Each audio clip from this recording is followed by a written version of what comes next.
먼저 인사를 좀 드리겠습니다. 저는 도현수라고 하고요. 해외 주식이랑 ETF 쪽에서 리더를 하고 있고 2022년 5월부터 해가지고 계속적으로 강의를 좀 진행을 해오고 있습니다. 저는 증권회사에 좀 재직을 하면서 해외 주식이랑 ETF 쪽으로 전담해가지고 방송 촬영도 몇 번 하고 강의도 몇 번 하고 실제로 투자도 하고 하는 식의 좀 일을 하고 있고, 제가 갖고 있는 지식을 여러분들에게 많이 공유해드린다는 생각으로 좀 많이 접근을 해주셨으면 좋겠습니다. 여기서 물론 이게 어떤 종목에 대한 얘기는 하지만 어떤 답을 드리는 강의라고 생각을 하시기보다는 일단 A부터 Z까지 싹 다 배워간다라고 생각을 하시면 좋을 것 같습니다. 이게 페이지 수가 한 300페이지가 조금 안 되거든요. 그리고 4시간으로 하게 되면 4시간을 정말 풀로 채웠을 때 이 강의에 대해서 쭉 한번 소화가 될 거예요. 근데 이거를 듣게 되면은 사실 ETF의 구조 자체가, 해외 주식과 ETF의 구조 자체가 어떻게 되어 있는지에 대해서는 적어도 이 정도 판단은 되겠구나에 대해서는 접근을 하실 수가 있으니까 일단 한번 시작을 해보도록 하겠습니다.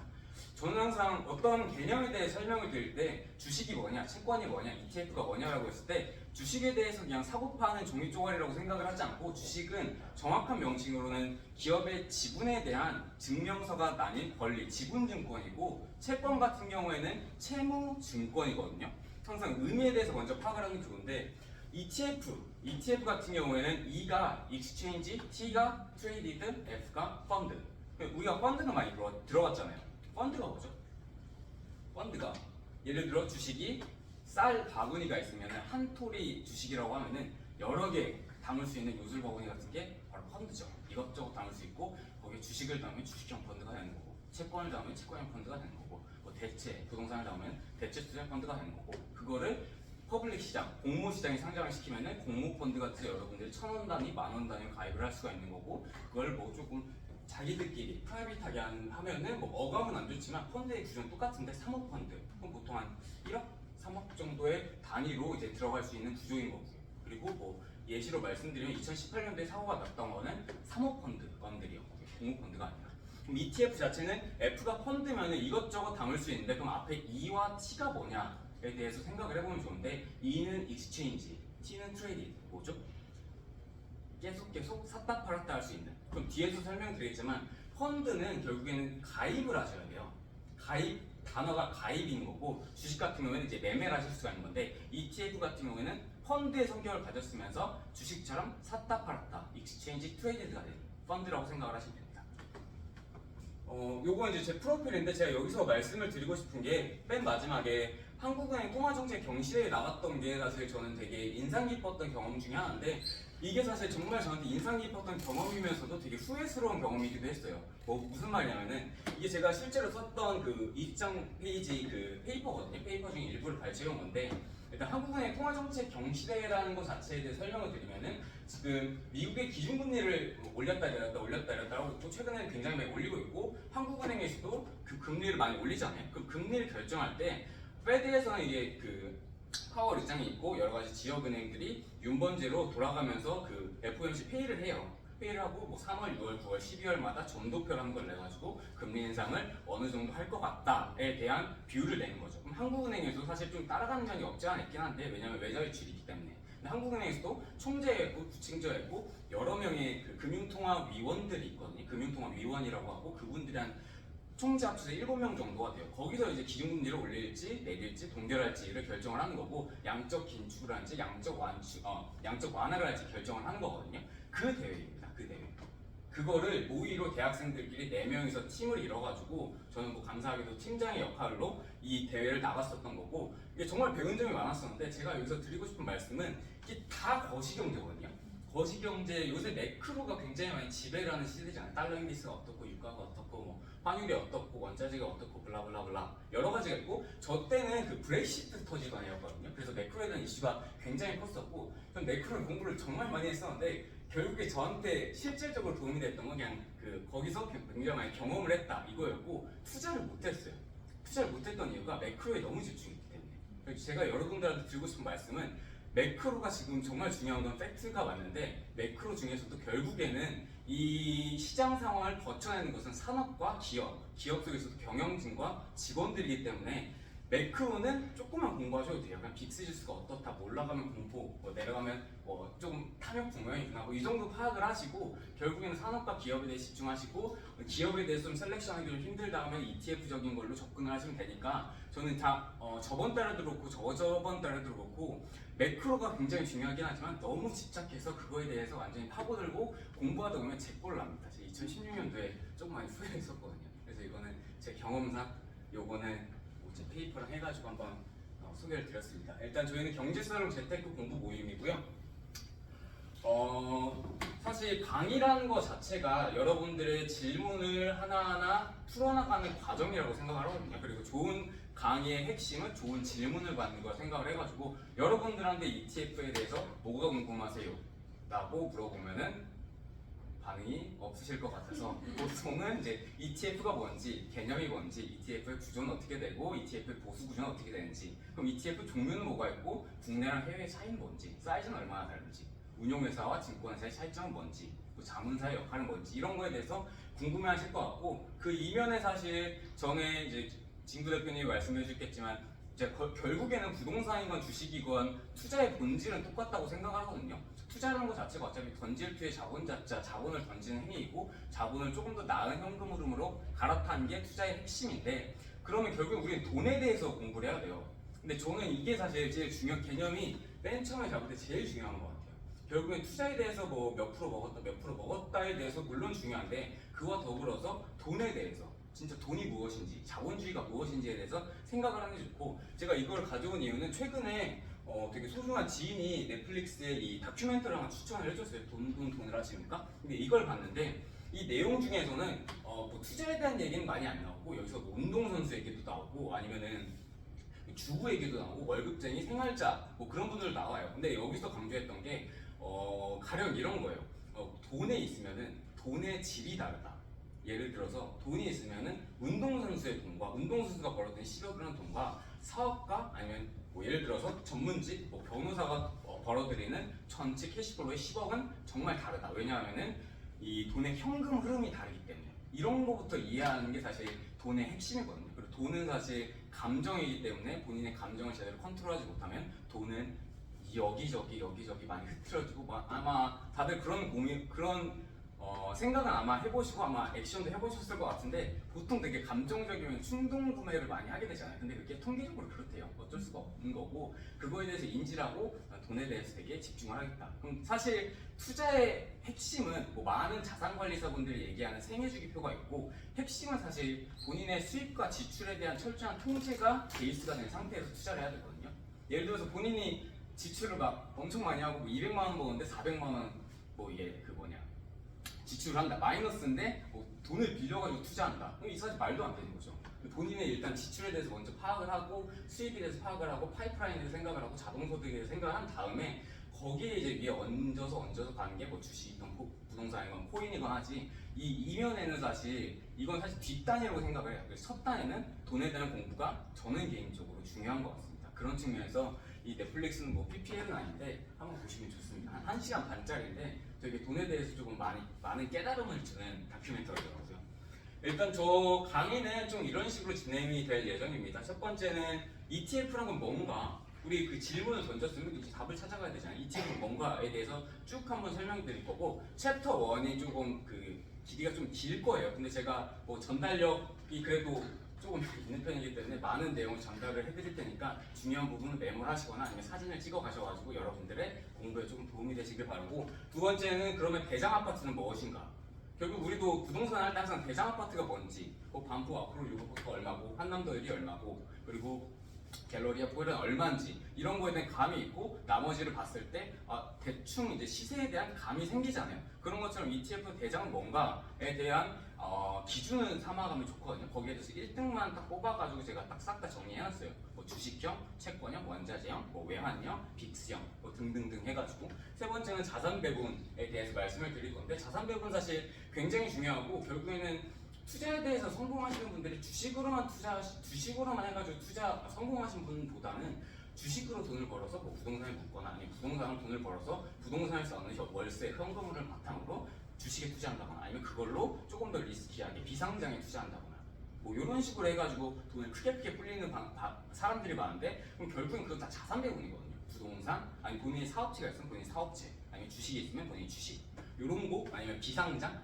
뭐 이런 쪽을 다 캐시플로우가 엄청나게 많이 나뉘기 때문에 항상 생각을 할 때 한방향적인 생각, ETF가 있으면 ETF에 대해서는 싹 다 알려드릴 테지만 ETF가 있고 그 안에서도 ETF도 전체 포트폴리오의 뭐 일부분만 차지하고 나머지는 다른 자산을 하면서 계속적으로 투자의 본질인 자본을 던지는 현금 흐름을 갈아타는 행위를 하면 된다라는 게 제 생각입니다. 그 다음에 비슷한 공모펀드는 뭐가 있는지 그리고 마지막으로는 관련 서적은 뭐가 있는지에 대해서 좀 말씀을 좀 드리도록 하겠습니다. 일단 요거에 앞서가지고 제가 좀 두 가지 숫자를 썼는데 첫 번째, 두 번째가 있는데 5와 95, 그 다음에 현명함과 똑똑함 썼는데 혹시 5와 95가 무슨 의미인지 혹시 아시나요? 5와 95 합치면 100. 합치면 100이죠. 합치면 100이고 5가 이게 뭐 아마 주식 많이 해보신 분들은 아시겠지만 부동산으로 돈을 버신 분들은 굉장히 많아요. 정말 많고 이게 아무래도 그런 것 같아요. 결혼을 하고 이제 집안이 합치고 하다 보니까 이제 와이프랑 좀 팔려면 또 뜻도 맞아야 되고 살려면 또 뜻도 맞아야 되니까 사고 팔기가 너무 쉽지 않아서 사실 그게 제일 큰 이유 중에 하나라고 생각을 하거든요. 저는 물론 이제 무주택자이긴 하지만 근데 주식은 달라요. 주식은 성공한 사람이 5% 정도입니다. 5, 6% 정도. 근데 이게 사실 긴 시계열로 봤을 때 사람들이 뭐 10년, 20년 차트를 많이 비교하는데 그렇게 비교하면 사실 주식의 수익률이 월등히 높아요. S&P 500이 훨씬 더 높은데 사람들이 그 중간중간에 내리면 팔고 오르면 사고 내리면 팔고 오르면 살고에 대해서 무한정 반복이 되거든요. 근데 이게 우리의 본능과도 관계가 있어요. 우리 뒤에서도 책에서도 설명을 드릴 건데 팩트폴리스라는 책에도 있겠지만 우리는 이제 공포 본능이 있고 부정 본능이 있고 간극 본능이 있고 직선 본능이 있기 때문에 그럴 수밖에 설계가 안 돼 있더라고요. 공부를 많이 해보니까 이런 측면에서 사실 이 숫자를 적은 거는 주식 투자를 하는 데 있어서 가지고 일단 어렵다는 베이스로 들어가시는 게 되게 좋습니다. 그리고 여유로운 돈으로 들어가시는 게 제일 좋습니다. 이게 사실 제일 중요한 것 같습니다. 5% 내외에 들기 위해서는 여유로운 사람이 항상 승리를 하더라고요. 이게 이런 거랑도 연결이 되는데 공부를 잘하는 것과 투자를 잘하는 건 정말 다른 것 같아요. 네, 그래서 두 번째로 얘기했는데 현명한 것과 똑똑한 거는 이 둘의 차이점은 현명한 사람이 훨씬 더 투자를 잘하는 것 같아요. 제 생각에는 똑똑한 사람은 굉장히 많은데 똑똑하다고 해도 사실 본인의 도덕성이라든지 본인이 정말 과도한 확증 편향을 갖게 되면은 과도한 레버리지를 일으키게 되거든요. 그럼 사실 코로나 때 슈퍼개미들 나가야 되는 사람이 꽤 많아요. 근데 그런 사람들이 종목을 못 본 것이냐? 근데 그건 아니에요. 종목을 다 잘 봤는데 다 반대명이 나와가지고 다 깡통이 되는 거거든요. 그 증권사에 돈 빌리고 증권사에 돈 빌리는 게 좀 문제긴 해. 증권사에 돈 빌리면은 140%라는 비율이 있어가지고 내려가게 되면은 저희가 강제로 팔거든요. 저희의 리스크 관리를 위해서. 근데 그런 걸로 좀 깡통 계좌가 굉장히 많아가지고 잘 똑똑한 사람보다는 결국에는 좀 여유롭게 그리고 현명하게 자산 배분을 하면서 차근차근 자산을 배분해 나가시는 분들이 훨씬 더 성과가 좋은 것 같습니다. 이건 제 경험이고 고전 책을 읽어도 많은 부분 이렇게 나옵니다. 최근에 뭐 워렌 버핏의 주주서한이라는 책도 종종 읽고 있는데 그 책에서도 동일한 내용이 많이 나오고요. 그래서 요거에 대해서 약간 그런 편견 없으시면 좋겠어요. 무조건 똑똑해야지 성공한다 이런 거보다는 조금 더 현명하고 조금 더 돈 관리에 있어서 매니징할 수 있는 능력이 있으면은 성공할 확률이 높다 이런 걸로 프레임을 바꾸시는 게 저는 첫 시작이지 않을까 생각이 듭니다. 이제 그럼 구체적인 얘기 좀 말씀을 좀 드리겠습니다. 일단 ETF에 대해서 말씀을 드리면 ETF는 Exchange Traded Fund라고 말씀을 드렸었고 한 줄로 좀 정리를 할 수가 있어요. ETF는 펀드긴 한데 저렴한 수수료로 사고 파는 게 쉬운 수단이다 라고 생각을 하시면 됩니다. 여기서 다시 한번 수단입니다. 목적이 아닙니다.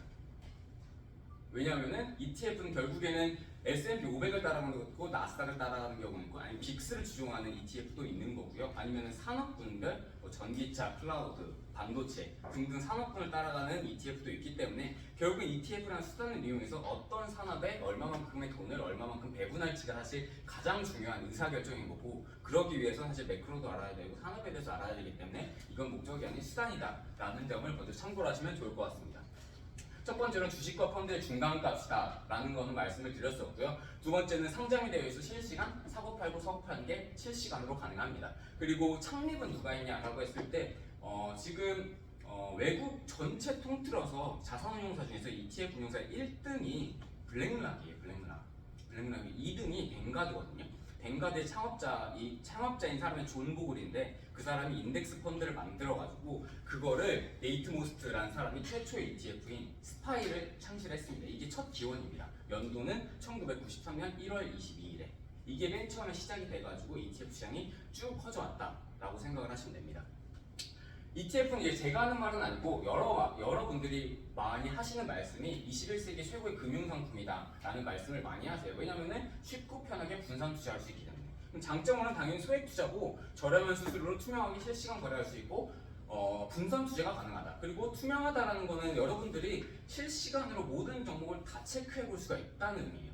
예를 들어서 아마 다들 공감하시는 ARKK, ARKQ, ARKK 그리고 ARKF 요 아크 펀드, 캐시우드 펀드 같은 경우에는 대표적인 ETF 중에 하나였고 고점 찍고 지금 거의 고점대가 70%좀 많이 빠졌는데 그런 것도 사실 실시간으로 운용사 홈페이지에 들어가게 되면은 엑셀로 파일을 다운을 받아볼 수가 있어요. 이거는 의무입니다. 의무. 그리고 S&P 500 같은 경우에도 다 다운을 받아볼 수가 있는 거고요. 그리고 실시간으로 메일로도 아크 운용사에서 뭘 샀다 팔았습니다. 이런 거에 대해서 실시간으로 조회가 됩니다. 그래서 사실 여담이지만 아크에 반대하는 샤크 펀드였나요?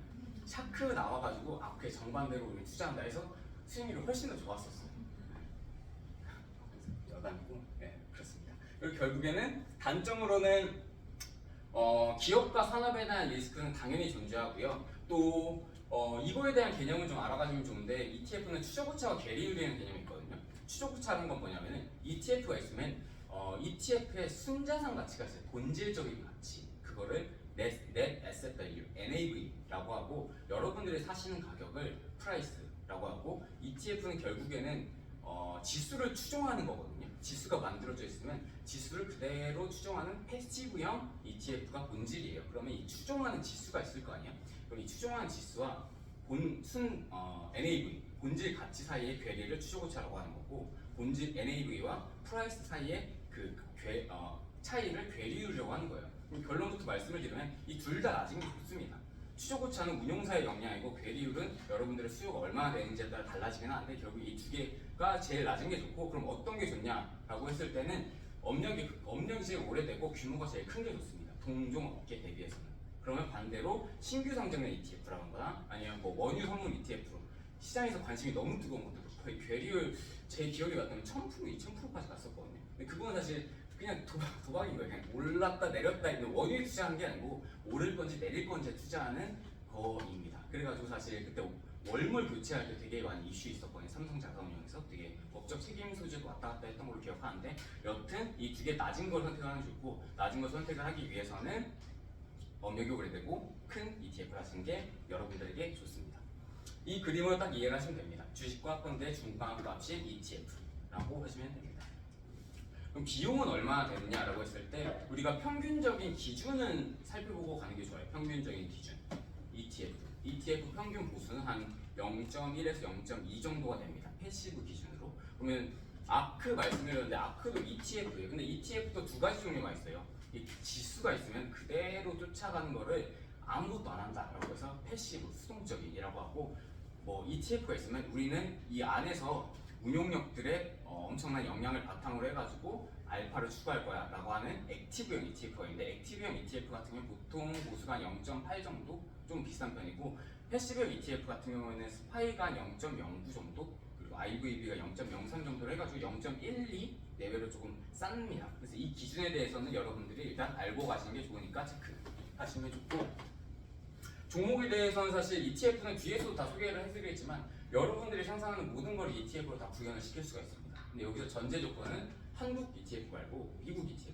미국에 상대는 ETF. 물론 한국에도 지금 되게 많이 나오고 있는데 전체 비중에서 한국 ETF가 차지하는 비중이 한 몇 퍼센트 정도 되시는지 아세요? 객관적으로 한국 예탁 결정 기준으로 했을 때 1% 정도 되거든요. 1%, 0.9% 정도. 전체 ETF 시장이 뒤에서 표에서도 말씀드렸지만 11,000조 원, 12,000조 원 정도 시장이 되는데 한국은 예탁 결정 들어가 보시면 다 나와 있는데 삼성자산운용이랑 미래에셋 자산이 1등, 2등을 먹고 있는데 사실 계열사 다 빼면은 미래에셋이 그냥 1등이에요. 미래에셋 1등인데 그 싹 다 나머지 합치고 순자산 규모가 80조 원 정도가 돼요. 그러니까 사실 1%보다 더 안 되는 거죠. 근데 종목 수는 굉장히 많으니까 사실 굉장히 많아 보이는 것 같은데 팩트적으로 봤을 때는 한국은 좀 낮고, 한국에서 많이 생산되는 ETF들은 보통은 다 그 미국에 있는 동일한 ETF를 추종하는 경우가 많습니다. 예를 들어서 최근에 타이거 그 성과도 굉장히 좋게 지금 나오고 있는데, 한국투자자산운용에서 배당귀족 공모펀드가 있었어요. 근데 그게 성과가 되게 좋았거든요. 그래서 타이거에서 배당귀족 ETF를 만들었어요. 근데 그 안에 추종 지수를 보게 되면은 미국의 옛날에 상장된 티커가 NOBL이라는 ETF가 있거든요. 그 추종 지수를 똑같이 사용을 합니다. 그거에 대해서 그냥 똑같이 따라가는 거예요. 아무것도 다른 게 없고, 그냥 미국에서 사느냐, 한국에서 환전을 사느냐, 아니면 환전하지 않고 사느냐에 대한 차이라고 생각을 했습니다. 그러니까 일단 미국에서 먼저 만들어주고 그거를 우리 쪽에서 따라 만든다에 대한 개념으로 생각을 하시면 됩니다. 이건 되게 유명한 얘기죠. 워렌 버핏의 주주소환, 그리고 워렌 버핏의 유언으로도 많이 남았는데, 이게 워렌 버핏이 죽었을 때 와이프에게 S&P 500의 90% 투자를 하게 되고 10%는 현금성 자산을 물려줘라 라고 했는데, 과연 근데 그러면 워렌 버핏은 S&P 500에 많이 투자했는가에 대해서도 한번 팩트체크를 한번 해봐야 되잖아요. 그거에 대해서는 답은 아니었는데 그 뒤에서 말씀드릴게요. 이게 요거는 시장 규모입니다. 시장 규모는 전체적으로 왼쪽이 ETF 시장의 전체 규모이고 오른쪽이 한국 ETF인데, 보시면 아시겠지만 전체 글로벌 ETF 시장은 11,000조 원, 12,000조 원으로 굉장히 큰데 반해서 한국 같은 경우는 80조 원, 90조 원인데, 종목 수가 한국은 한 700개, 못해도 상향돼서 된 거 꽤 많이 있으니까 650개 정도 되는데, 글로벌적으로 봤을 때 10,000개가 안 돼요. 근데 한국에 사실 그냥 이 정도만 개념을 잡고 가면 좋은 것 같아요. 막 숫자, 그래프 되게 머리 아프잖아요. 그냥 한국이 작은데 종목수가 많다. 그래서 상장 폐지되는 곳이 많으니까 좀 큰 거 위주로 해가지고 한국과 담을 때는 그렇게 담아가는 게 좋다라는 개념을 갖고 가시면 좋을 것 같습니다. 이거는 되게 유명한 일화 중에 하나입니다. ETF가 여러분들의 관심사로 발전되게 된 계기 중에 하나라고 생각을 하고, 이건 사실 굉장히 유명했죠. 일단 상금이 얼마냐? 상금이 얼마였을까? 여기 적혀 있긴 한데, 상금이 100만 달러, 12억 원, 지금 하나로 따지면 14억 원 정도가 되는 거고, 무슨 대여였냐고 하면은 워렌 버핏이랑 이 왼쪽에 있는 사람이 어떻게 설명드릴까요? 헤지펀드라고 해가지고 증권회사 다니면서 탑 오브 탑의 클래스에 있는 사람들이 보통 운영할 수 있는 게 헤지펀드 운용형인데, 그런 사람 중에 한 명인데 되게 뛰어난 사람이라고 보시면 됩니다. 투자로 되게 뛰어난 사람인데, 이 둘이 싸워가지고 2008년도 위기부터 시작해서 너가 이기냐 내가 이기냐 했을 때, 워렌 버핏은 너네들은 스스로를 많이 떼기 때문에 S&P 500을 투자하면 이긴다 라고 했고, 이 사람은 사실 공부를 많이 했고 뭐 왓슨 스쿨도 나왔고 하는데, 아니다, 우리는 이길 수 있다, 너 S&P 500 지수를 설마 못 이기겠냐 라고 했는데 설마 못 이겼습니다. 근데 스스로 다 차감하고 나서 액티브다 보니까. 근데 이게 하나 맹점 중에 하나가 결국에는 긴 시계열로 본 거고, 짧게 보면 보통 헤지펀드들은 이게 트레이딩을 되게 많이 해요. 그래서 짧게 들어가고 만약에 올라갔으면 좀 매도를 하고, 그 다음에 숏을 걸어가지고 숏 포지션을 좀 잡고 하는 식으로 많이 포지션을 좀 갖다 쓰긴 하는데, 여기서는 사실 어떻게든지 모르겠는데 일단 9년 동안 해가지고 수익률을 까보니까 결국엔 헤지펀드가 워렌 버핏의 S&P 500이 이겼거든요. 그래서 사람들이 무조건 S&P 500을 하면 되는 거 아니냐에 대해서도 많은 생각이 있었습니다. 이건 되게 유명한 일화니까 한 번쯤은 공부해 보시면 되게 좋습니다. 그럼 여기서 사실 우리가 느껴야 될 시사점은, 첫 번째로는 일단 수수료를 낮추면서 투자하는 게 좋아요. 수수료를 낮추면서 여러분들 투자하시는 게 좋고, 수수료가 높은 게 뭐가 있냐라고 했을 때, 사실 펀드도 잘만 활용하면 되게 큰 수단이 될 수 있거든요. 펀드를 볼 때 그냥 펀드에 가입을 하는 게 아니고, 펀드도 어차피 좌수를 모아가는 개념이기 때문에 적립식으로 모아가게 되고, 펀드에 그 펀드 매니저들이 있어요. 운용력이 있는데 운용력이 잘하는지를 검증을 해보고, 그 사람이 잘하면 그 사람한테 계속적으로 맡기면 사실 펀드의 수익률이 꽤 잘 나오는 경우가 많아요. 대표적으로 피델리티 글로벌 테크놀로지 펀드만 봐도 사실 수익률 진짜 어마어마하거든요. 그리고 AB 미국 크로스 펀드만 해도 미국 성장주 펀드인데 보수가 한 1에서 1.5%가 되는데 그게 수익률도 엄청나요. 되게 잘 나오고 있어요. 그리고 배당귀족 펀드 같은 경우에 되게 잘 나오고 있는데, 이게 비용이 그래도 한 연 1% 정도 되고 여러분들의 기준가에서 차감이 되기 때문에 사실 펀드에 대한 막연한 두려움, 그리고 막연한 거부감이 있기 때문에 안 하시는 분들이 있는데, 알고 하면 좋습니다. 그러면 뭘 봐야 되냐라고 했을 때는 제일 중요한 거는, 펀드를 볼 때는 일단 전략도 당연히 중요하죠. 뭐 어디에 투자하는지 제일 중요한데, 그 이면으로 봤을 때는 펀드를 만들게 되면은 금융위원회에 신고를 해야 돼요. 저희 증권 운용회사에서는. 그러면 이제 투자 설명서를 이제 분기마다 내야 되거든요.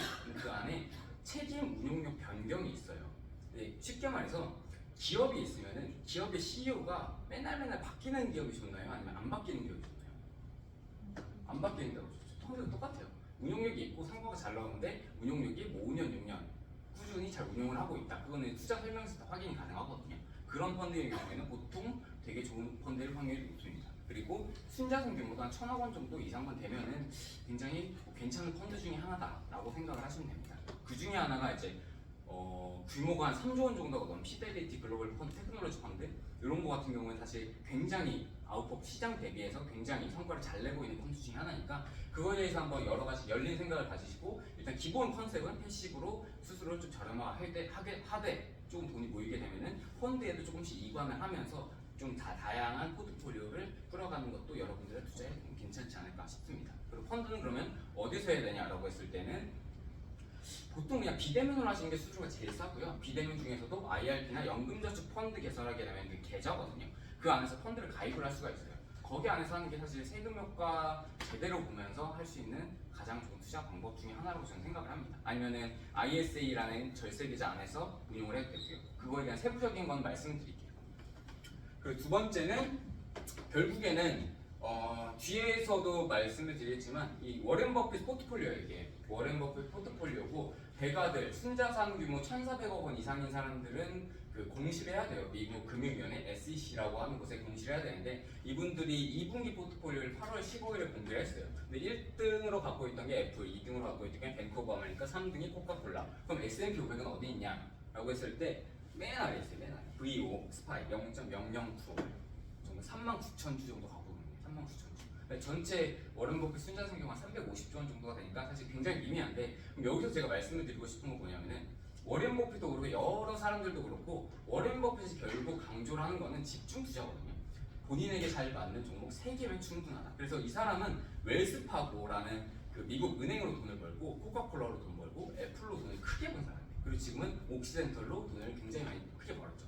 여기서 이 사람은 S&P 500에 대해서 굉장히 강조를 하고 유산으로도 물려주는데 우리가 그럼 뭘 할 수 있냐라고 했을 때는 결국에는 우리도 ETF로 시작을 하되 종목으로 가야 된다라는 거를 깨닫게 해주는 대목이라고 저는 생각을 합니다. 그리고 사실 어차피 ETF도 그 안에 종목을 투자하시는 거예요. 어차피 기업에 투자하시는 거고 기업의 경영진을 믿고 맡기시는 거예요. 근데 이게 뭐 비상장 같은 경우에는 진짜 그 대표만 믿고 투자해야 되는 경우는 팀워크만 믿고 투자해야 되는 경우가 굉장히 많은데 이제 상장 회사 같은 경우는 실적이 많이 나오다 보니까 실적 베이스로 해가지고 미래는 얼마나 벌 것인지를 기준으로 판단하는 경우가 많죠. 근데 기본적으로는 패시브로 가가지고 액티브로 갈아타셔야 된다. 그리고 여러분들이 하시면은 제일 좋은 게 수수료가 없잖아요. 여러분들 직접 하셔야 돼요. 아니 뭐 기타 뭐 매매 비용이나 증권거래세 뭐 짜잘짜잘한 거 빼고 뭐 맡기는 비용이 없으니까 여러분들이 사실 여기가 본질 자체가 2030이 재테크 모임이고 여러분들의 답을 드리기보다는 답과 함께 여러분들의 실력이 좀 많이 성장시키는 공간이기 때문에 일단 공부를 많이 하시는 게 좋습니다. 그런 측면에서 이런 건 되게 주목해볼 만한 대목입니다. 이거는 알아두시면 좋은 투자에 되게 도움이 되는 정보 중에 하나이고요. 경제적 해자 되게 많이 들어보셨을 것 같아요. 경제적 해자가 뭐죠? 경제적 해자라는 말을 처음 쓴 사람이 누굴까요? 뒤에 바로 힌트가 있네요. 워렌 버핏이 경제적 해자를 굉장히 많이 강조를 했습니다. 경제적 해자가 있는 기업에 투자를 해야 된다. 그럼 경제적 해자는 무엇이냐라고 했을 때 이 그림 이거예요. 이게 경제적 해자입니다. 이 그림 생각을 하시면 돼요. 물론 이게 안에서 뭐 전환 비용이니 뭐 여러 가지가 있는데 이런 성벽을 갖추자는 거예요. 이런 성벽을 갖춘 기업에 투자하자는 거예요. 대표적으로 애플 같은 거, 코카콜라 같은 경우가 경제적 해자를 가진 기업이죠. 자세히 설명드리면 첫 번째로는 전환 비용. 전환 비용이라는 건 뭐냐면 여러분들 갤럭시만 쓰시는 사람은 애플로 못 가고 애플만 쓰시는 사람은 갤럭시로 못 갈 확률이 되게 높거든요. 왜냐면 다 연동이 되어 있기 때문에 그게 다 전환 비용이고 두 번째 같은 경우는 무형자산. 유형자산이나 무형자산 같은 경우는 브랜드, 스타벅스, 나이키 이게 말 안 해도 그냥 딱 표지판만 있어도 따라하잖아요. 그런 게 무형자산. 세 번째 같은 경우에 네트워크 효과. 사용자가 증가하면 증가할수록 더 증가할 수밖에 없는 구조. 어떤 기업이 있죠? 구글 같은 기업이 있죠. 여기서는 사실 데이터가 계속적으로 레벨업 될 수밖에 없죠. 그러면 전기차 쪽으로는 어디가 있죠? 테슬라가 있죠. 테슬라는 데이터 기업입니다. 테슬라는 최근 그 AI 기사도 하나 가져왔는데 테슬라는 AI 기술력으로 정말 독보적인 회사예요. 최근에 그 옵티머스라는 그 로봇 보셨어요? 옵티머스라는 그 뉴스 대문짝만 하면 진짜 그 혁신적인 거거든요. 이게 우리가 로봇을 생각을 했을 때 현대에서 개발한 그 보스턴 다이나믹 인수해서 만든 그 약간 뛰어다니고 약간 되게 덤블링하고 하는 그 약간 위험한 그 기가 그 뭐라고 하죠? 로봇이 하나 있어요. 로봇이랑 테슬라의 옵티머스랑은 그 구조 자체가 판이하게 다른데 물론 활동성은 되게 좋은데 이 테슬라의 봇은 뇌가 있어요. 뇌가 있고 여기는 이제 완전히 본인의 인간이 주입을 해줘야만 이제 움직이는 구조인 거고 근데 이게 사실 가장 큰 핵심이거든요. 뇌가 있다는 게 물론 이게 속자들은 아이로봇의 사태가 일어나는 거 어쩌냐 영화 아이로봇 보면은 약간 혼자 생각해가지고 인간에게 파괴하고 막 이런 얘기가 있긴 해 물론 근데 그거에 대한 규제는 들어갈 수가 있겠죠. 근데 그건 이제 차치를 해두고 생각을 해보면은 제가 왜 이런 말씀을 하냐면 테슬라는 데이터 기업이고 AI에 굉장히 특화된 기업이고 그런 로봇을 어떻게 생산했냐고 했을 때 일론 머스크가 정말 대단한 게 오픈 AI라는 회사를 창립한 멤버예요. 근데 오픈 AI라는 회사는 AI 기술력으로 탑이고 탑인 회사고 거기에 GPT-3라는 모델이 AI 모델이 있거든요. 근데 그거는 구글도 그렇고 마이크로소프트도 그렇고 따라가지 못합니다. 여러분들이 기사에 쳐보시면 알 거예요. GPT-3라고. 그런 기술력을 바탕으로 테슬라도 사실 전기차로 그 데이터를 모으지만 그 데이터를 바탕으로 FSD라는 풀 셀프 드라이빙 자율주행 서비스를 계속적으로 구동 모델로 나오고 있고 그런 게 사실 계속적인 네트워크 효과를 이루고 있는 거죠. 그리고 테슬라에 대해서 되게 좋게 보시는 분들은 그런 측면에 대해서 굉장히 좋게 보는 거예요. 근데 다만 리스크 요인으로는 CEO 리스크가 되게 크죠. CEO 리스크가 너무 크죠. 이게 어떻게 될지 모르니까 사실 트위터도 인수한다 했다 안 했다 뭐 한다 했다 안 했다 계속 이러고 있으니까 그런 게 되게 리스크 요인이 한데 일단 기술력으로 봤을 때 테슬라는 되게 네트워크 효과가 굉장히 풍부한 회사다라고 보시면 되고 네 번째는 비용 우위. 비용 우위는 말 그대로 원가를 낮게 생산할 수 있는 기업들. 대표적으로 월마트, 코스트코 영업이익률이 몇 퍼센트 정도 되시는지 여쭤보면은 보통 생각을 했을 때 적어도 한 7, 8%는 되지 않을까에 대해 생각이 드는데 찾아보시면 아시겠지만 2, 3% 정도밖에 안 됩니다. 그러면 코스트코는 뭘로 돈 거냐라고 했을 때 절반이 여러분들 그 멤버십 서비스 1년에 구독료 내잖아요. 그걸로 되게 탄탄하게 벌고 있고 그런 측면에서 월마트보다 훨씬 더 비즈니스 모델이 낫죠. 주가 차트만 비교해봐도 월마트보다 코스트코가 지금 현재 잘 방어를 하고 있고요. 마지막으로 효율적 규모 같은 경우에는 독과점하는 기업들. 독과점하는 기업인데 사실 독과점하는 기업이라고 해도 무조건적으로 좋은 게 아니고 뭐 필립 모리스 같이 담배 회사들 있잖아요. 사양산업들. 사실 누가 봐도 아 우리 이제 담배 안 필 거야, 담배 안 필 거야, 피지 말아라고 하는데 이런 기업 말고 독점 기업 같은 경우에는 애플 같은 경우에도 사실 스마트폰 그 아이폰 IT 생태계에 대해서 독점을 이루고 있는 거죠. 그리고 비자나 마스터카드 같은 경우에도 글로벌 네트워크 관점에서도 독점을 이루고 있는 기업 중에 하나입니다. 그리고 반도체 쪽으로도 뭐 ASML 같은 기업 같은 경우는 반도체 장비 쪽으로는 완벽한 독점이거든요. 그런 기업들을 주목을 하시면 좋습니다. 그리고 이런 5가지 요소들이 싹 다 합쳐진 게 이런 그림을 가진 기업들. 이런 그림을 가진 기업을 하나 발굴했다고 하면은 쫙 모아가시면은 괜찮을 겁니다. 요거는 유튜브 영상도 제가 몇 개는 추천을 좀 드리는데 이 가운데 있으신 분이 실제 있는 지금은 이제 창업을 하셨는데 예전에 그 헤지펀드 매니저였고 이 사람이 결국에 방송을 하나 했었어요. 이 제가 말씀드렸던 14억짜리 대회 관련해가지고 혹시 관심 있으신 분들은 뭐 이거 사진 찍어서 좋고 이거 영상 한번 보시면 되게 좋습니다. 그리고 유튜버 중에 뉴욕 주민이라는 분은 사실 뭐 저도 그렇고 저희 업계에 있으신 분들은 거의 모르는 사람이 없습니다. 이분의 영상은 믿고 보셔도 됩니다. 그냥 약간 진짜 고퀄리티고 이 사람이 그거 되게 중요해요. 금융교육에 정말 뜻이 많아요. 이분이 나는 그래서 뭐 이분이 되게 알려준 게 미국 공시 보는 법이라든지 아니면 밸류에이션 하는 법. 밸류에이션이라고 하면 기업 가치 평가를 어떻게 하는지, 목표 주가를 어떻게 산정을 하는지에 대해서 실질적인 경험을 바탕으로 알려주시는 분이니까 혹시 처음에 공부하신다라고 했을 때는 이분 채널을 믿고 보셔도 괜찮을 것 같습니다. 그러면은 그 다음에 지금 5분 정도 남았는데 제가 여기까지만 딱 하고 나머지는 조금 빠르게 좀 진행을 할 수가 있거든요. 다음 시간, 다다음 시간 해가지고 저기 신문기사도 하나 좀 준비를 해왔는데 신문기사에 대해서도 우리가 뉴스에 대해서는 현상에 대해서는 물론 이게 이해관계가 있기 때문에 우리 기자분들께서 굉장히 자극적으로 쓰시는데 우리 그 자극성을 조금 이용해가지고 일단 계속적으로 기억을 하고 있는 게 좋거든요. 그리고 투자 성공에 있어가지고 가장 중요한 요소 중에 하나는 역사를 자주자주 기억하라 하는 거기 때문에 제가 기사 한 5분 정도 빠르게 좀 보여드리면서 여러분들과 좀 시간을 좀 나눠보도록 하겠습니다.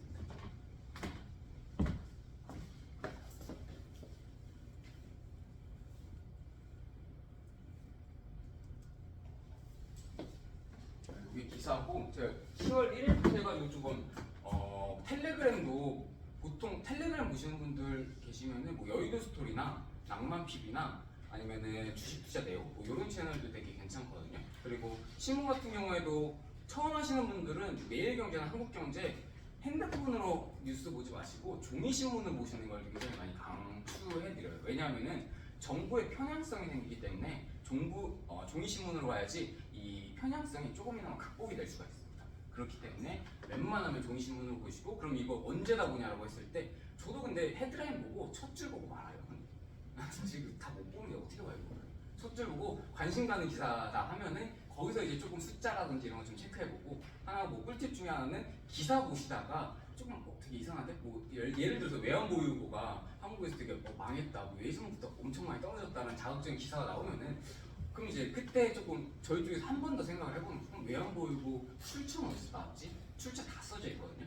한국은행 경제통계 시스템에서 나와요. 그럼 거기 사이트 들어가가지고 외환보유고 실제로 보세요. 그러면 사실 공부가 되게 많이 될 겁니다. 기사를 따라가지 마시고 기사를 이용하시면 좋습니다. 제가 봤던 기사 중에 그래서 좀 공유해드리고 싶은 기사 좀 빠르게 한 30개 정도 되는데 빨리빨리 좀 해드릴게요. 요거 이제 최근에 나온 기사고 2022년 한국 1인 가구 보고서가 나왔어요. 1인 가구 보고서 나왔는데 1인 가구가 사상 최초 700만 가구 이상이고 전체 가구에서 가장 큰 비중을 차지할 거라고 합니다. 그럼 이제 1인 가구가 많아지고 노년층이 많아지고 그럼 사실 1인 가구 많다는 거는 이게 아이들이 없다는 거잖아요. 아이들이 없다는 건 사실 국민연금에 대해서 여러분들이 뭐 여기 오실 정도는 되게 현명하시니까 이미 이제 파악은 다 하실 것 같고 사실 그러면 이제 은퇴 산업, 시니어 산업에 대해서 충분히 한번 생각을 해볼 여지가 있겠죠. 이런 레포트도 한번 보시면 좋습니다. KB금융지수에 나온 레포트고요. 전체적인 구조는 1인 가구의 현황이라든지 아니면 주거 환경, 소비와 저축, 금융 포트폴리오가 어떻게 짜고 있는지 그리고 보험은 어떻게 하고 있는지에 대해서 쭉 써져 있습니다. 그리고 마지막에는 리치 싱글들 혼자 살아가는 리치 싱글들은 과연 어떻게 투자하는지에 대해서 써져 있으니까 이거는 KB금융지주 1인 가구 보고서라고 구글에 치시면 바로 나오니까 혹시 관심 있으신 분들은 한번 보시면 좋습니다. 그럼 좀 빨리빨리 지나갈게요. 그래서 이런 거 되게 많이 나와요. 10조 규모의 증환펀드 뭐 구성한다, 재건한다 해가지고 증시 올라가는 거 아니야? 라고 했는데 뭐 일정 부분 맞죠. 이게 일정 부분 맞긴 한데 이거 그냥 매번 반복되는 기사 중에 하나라고 생각합니다. 신문도 되게 오래 보다 보면은 패턴이 거의 비슷하더라고요. 맨날 나오는 기사들 똑같이 나오고 맨날 쓰는 그 약간 그 자극적인 단어들 되게 똑같이 씁니다. 그래서 이런 펀드가 나왔을 땐 그냥 그렇구나 정도? 펀드에 돈 푸는구나 정도만 파악을 하시면 될 것 같습니다. 그 다음 요거는 제가 말씀드렸던 페이스북 일론 머스크 AI데이 로봇 옵티머스고요. 여기서 사실 가장 핵심은 로봇인데 뇌가 있다. 이게 사실 가장 큰 포인트고 경쟁자가 있느냐라고 했을 때 경쟁자 지금 없습니다. 그럼 우리가 생각을 해볼 게 AI라든지 사이버 보안이라든지 데이터라든지 클라우드 이쪽으로 생각을 해볼 수가 있겠죠. 근데 저는 이제 기사를 볼 때 보통 이런 식으로 보는데 멋있다. 물론 멋있죠. 멋있는 거 있는데 그 이후에 사실 어떤 산업으로 펼쳐나갈까? 사이버 보안 같은 경우에도 뭐 포트넷이나 아니면 크라우드 스트라이크는 기업인데 뭐 그런 기업까지는 모르셔도 사이버 보안 중에서도 가장 대표적인 ETF가 CIBR이라는 ETF가 가장 순자산 규모가 큰 ETF예요. 그럼 AI 쪽으로는 AI 쪽에 관심이 많은데 여기에 투자해볼 아이디어가 없을까라고 했을 때 AI 쪽으로 가장 큰 ETF는 BOTZ ETF가 가장 큰 ETF거든요. 그런 식으로 사고를 점점 더 확장을 시켜보고 BOTZ ETF 안에서 보면은 그 안에 까보면은 그 내부 기업이 뭐가 있는지 아세요? 거의 다 일본 기업들이에요. 일본 기업들. 근데 일본 기업이 왜 있느냐라고 했을 때 일본은 노벨 과학상을 가장 많이 받은 국가 중에 하나고 기초과학이 굉장히 튼튼한 나라거든요. 그럼 그걸 생각을 했을 때 그럼 일본에 좀 투자해볼 수 있겠다고 EWZ가 일본에 투자하는 국가 ETF인데 뭐 그런 식으로 사고를 좀 확장을 시켜볼 수도 있겠죠. 그런 식으로 여러 가지를 생각을 해보시는 게 좋습니다. 그 다음에 이거 감세안 이거 되게 이슈가 많았었죠. 근데 이거 사실 베팅이긴 한데 감세안이 나왔을 때 이게 사실 말도 안 된다고 사실 저는 생각을 했거든요. 이거 분명히 처리가 될 거다. 이거 파운드와 가치가 급락을 하게 되는데 과거에 우리 생각을 해보면 파운드와는 굉장히 큰 아픔을 지니고 있어요. 그 소로스 형한테 맞았죠. 진짜 크게 맞아가지고 조지 소로스가 영국 파운드와 급락에 베팅을 해가지고 그분이 이제 떼부자가 되고 영국 파운드는 결국엔 고정환제 폐지를 하고 조금 역사의 뒤안길로 갔던 예전의 사건들이 있는데 그 드러케 밀리라는 사람이랑 같이 해가지고 그거 봤을 때 아직 너무 말도 안 되는 생각을 하면 결국에 철회가 됐긴 했는데 만약에 단타로 접근하실 거면 그런 역사를 좀 알고 파운더에 대해서 그래도 영국은 이거 말이 안 되는데 싶으면 그냥 이런 거 보고 그냥 레버리지 같은 거 잠깐 뭐 일주일 정도 투자를 하시는 것도 좋은 아이디어가 될 수도 있겠죠. 코스닥 레버리지나 아니면 여러분들 좋아하시는 TQQQ, 나스닥 세배 레버리지 뭐 그런 거 잠깐 들어가셔도 괜찮겠죠. 이런 거 같은 이게 사실 시장에서 제일 큰 뉴스였죠. 사실 이게 가지고 있는 사람들이 되게 많잖아요. 네이버 지금 저가에 가고 있거든요. 진짜로. 시장이 2~3% 올 때 네이버만은 그때 당시 8~9%가 빠졌는데 왜 빠졌냐고 했을 때 셀보고서 나왔어요. 한국 애널리스트들은 목표가 하향을 하지 매도하세요라는 레포트를 절대 못 써요. 왜냐면은 이해관계가 얽혀있기 때문에. 그리고 기업에 가가지고 정보를 받아야 되는 입장이기 때문에. 근데 외국은 달라요. 외국은 셀 리포트를 씁니다. 파세요. 근데 여기서 CTN에서 네이버 파세요. 고평가입니다. 라고 나오고 쫙 떨어졌습니다. 물론 이게 이유가 여러 가지가 있는데 이런 이슈가 있었습니다. 그럼 과거에는 어떤 게 있었느냐라고 했을 때 LG화학도 CS 크레딧 스위스라는 스위스 은행이거든요. 거기서도 매도 보고서 나와가지고 굉장히 많이 7%, 8%도 확 빠졌었죠. 근데 사실 외국계 증권사에서 매도 리포트가 나오는 건 사실 그렇게 좋은 신호 아니에요. 되게 안 좋은 낙제라고 생각을 하고 이거에 대해서는 사실 조금 좀 지켜볼 필요가 있죠. 그리고 한국은 딱 하나 있었네. 딱 하나. 카카오뱅크 맨 처음에 상장할 때 BNK 투자증권에서 김인 애널리스트가 셀 레포트를 냈었거든요. 그래서 되게 많이 쳐다보긴 했었는데 결국 그 사람이 맞았죠. 그 사람은 카카오뱅크는 목표가 2만 원도 안 가나 18,000원인가 제시했었거든요. 근데 그게 사실 지금 맞아가지고 그건 사실 제가 레포트를 많이 보는 편인데 제가 봐도 유일한 셀 레포트가 그겁니다. 카카오뱅크의 김인 애널리스트. 요거는 CS은행 파산하나. 근데 요거는 말씀드리고 싶은 게 제2의 뭔가는 안 일어나더라고요. 이게 제2의 테슬라도 없는 것 같고 제2의 리먼 브라더스도 없는 것 같고 코로나는 제2가 아니잖아요. 코로나로 터진 건데 제2의 뭐 IMF다. 그리고 중국 헝다 때 생각을 해보면 작년에 되게 많은 공포감에 질렸을 분들이 되게 많거든요. 중국이 물론 기업 부채 이슈가 굉장히 크고 부동산에 대한 이슈가 되게 엄청나게 골이 깊은데 중국에서 헝다그룹이 파산한다고 했을 때 중국판 리먼 브라더스 되는 거 아니냐라고 했을 때 지금 와서 생각해보면 제2는 일어나지 않았습니다. 그래서 만약 언론사에서 저도 이게 유심히 보는 그 단어이긴 한데 제2의 뭔가 나왔을 때는 그걸 기회로 생각을 하셔도 괜찮은 것 같습니다. 100%는 아닌데 한 50% 이상. 요거는 스마트워치인데요. 스마트워치는 요거에서 말씀드리고 싶은 거는 지금 저희 갤럭시 워치나 애플워치 많이 쓰는데 저는 헬스케어 산업에 지금 존슨앤존슨이나 유나이티드 헬스케어나 아니면 화이자나 뭐 머크나 오더나 뭐 이런 기업들이 많이 글로벌 제약사 기파들이 있는데 그 중에서도 사실 밸류에이션이 아직 반영은 안 되는데 앞으로 지켜보면 되게 좋은 그런 산업군 중에 하나가 이 애플워치 그리고 갤럭시 워치를 활용한 헬스케어 산업들. 요거에 대해서는 아직까지는 뭐 가시적인 성과가 하나도 없어요. 하나도 없는데 숫자가 나오는 순간 밸류는 이미 반영이 돼가지고 주가는 확 떠있는 상태이기 때문에 그것을 염두에 두신다면 사실 애플을 애플워치의 헬스케어 산업으로 보고 투자를 뭐 조금씩 진행을 하시는 것도 나쁘진 않은 투자 아이디어라고 생각합니다. 길게 보셨을 때. 그리고 나중에 숫자가 나왔을 때 파는 거죠. 이거 같은 경우에 좀 빠르게 조금 말씀을 드릴게요. 이거 한국에서 환율 안정화 조치가 안 되다 보니까 원래 지금 미국 같은 경우에 양도세가 250만 원까지만 공제를 해주고 나머지에 대해서는 22% 양도소득세를 매기거든요. 그리고 세율 같은 경우는 22%, 20%에다가 지방세 10%까지 해가지고 이거에 대해서 지금 할인해준다는 말이 있어요. 근데 원화로 환전하는 경우에요. 그러니까 손절하라는 거죠. 손절하고 원화로 가져와라. 그러면 우리가 세금 좀 깎아주겠다. 근데 실효성이 많이 파격적이지 않으면 사실 지금 사실 거의 미국 주식 투자하시는 분들 거의 다 마이너스일 텐데 많지는 않지 않을까 생각을 합니다. 요거는 뭐 현우진 아시죠? 현우진 이 사람 연봉 200억이고 이분이 메가스터디 주가를 막 왔다 갔다 하는 사람이고 이 그 구조에 대해서 보시면 좋은데 뭐 경제 살롱도 사실 뭐 교육업이다 보니까 교육업의 특징 자체가 스타 강사가 다 먹여서 살리는 구조입니다. 스타 강사가 이런 거에서 혹시 메가스터디나 아니면 교육업 쪽으로 투자하실 거면은 결국엔 스타 강사의 향방을 보시는 게 제일 중요합니다. 그 사람이 어떻게 생각을 하는지. 그리고 메가스터디 뭐 이지영 사회통 굵은도 1, 200억 시그니엘이잖아요. 이 사람도 시그니엘이잖아요. 미중전쟁은 이게 투키데스의 함정이라는 비유로 되게 많이 사용이 되죠.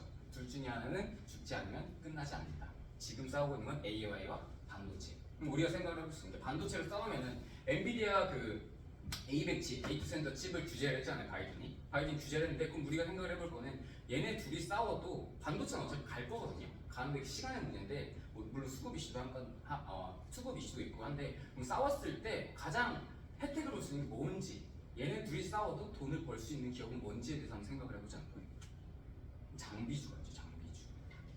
장비주는 뭐 대표적으로 ASML, 램리서치, 어플라이 머티리얼스 이 세 개가 글로벌 3대 장비사입니다. 이거는 안겨놓으시면 좋아요. 안겨놓으시면 좋아요. 신용 대출금리 지금 연준에서 연말까지 4.5% 정도까지 올릴 거고 한국도 그거 따라갈 수밖에 없고 4.5%까지 올리면 외저 이축 때문에 적어도 5%까지 6%까지 올릴 건데 뭐 이제 이제 정부에서 금리를 막으면은 뭐 어쩔 수 없겠지만 결국에는 금리는 올라갈 겁니다. 미국이 올리는 한 한국 계속적으로 올라갈 거기 때문에 혹시 대출 받으신 분들은 일단 마음의 준비를 하시는 게 좋습니다. 그리고 뭐 유럽 에너지기 등등등 있는데 요거 이제 다음 시간에 조금 더 진행을 하도록 하겠습니다. 오늘 여기서 강의를 마치도록 하겠습니다. 감사합니다.